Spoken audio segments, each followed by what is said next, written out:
प्राकृतिक आपदा।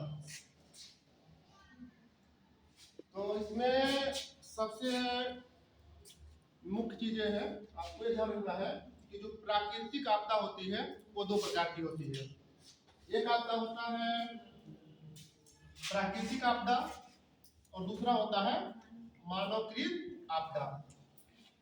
तो प्राकृतिक आपदा वे आपदा होती हैं जिसको लाने में मानव का कोई रोल नहीं होता है। इसमें ज्यादा रोल जो होता है या पूरा कर सकते हैं, पूरा जो रोल होता है वो प्रकृति का होता है। जैसे अगर यहाँ पे हम भूकंप की बात करते हैं तो भूकंप जो है वो प्राकृतिक आपदा है। मानव पूरी धरती पे भूकंप नहीं ला सकता।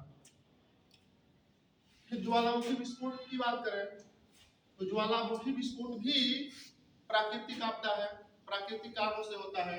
इसमें मानव का कोई रोल नहीं है। बाढ़ है, इस तरह से सूखा है और चक्रवात है। तो ऐसी आपदाओं को हम कहते हैं प्राकृतिक आपदा, क्योंकि इस घटनाओं के लिए पूरी तरह से जो जिम्मेदार है वो प्रकृति है, न कि मानव। चलिए दूसरा समझते हैं, मानवकृत आपदा। मानवकृत आपदा वो आपदाएं होती हैं जो मनुष्य कोई गलत सही काम कर रहा है और जिसके वजह से पर्यावरण में कुछ चीजें या तो गलत हो रही हैं या पर्यावरण को उससे नुकसान पहुंच रहा है। जैसे हम बात कर लेते हैं हम रासायनिक आपदा की।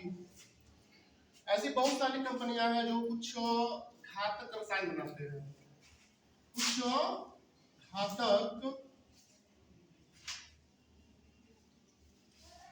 रसायन का निर्माण करती हैं कुछ कंपनियां।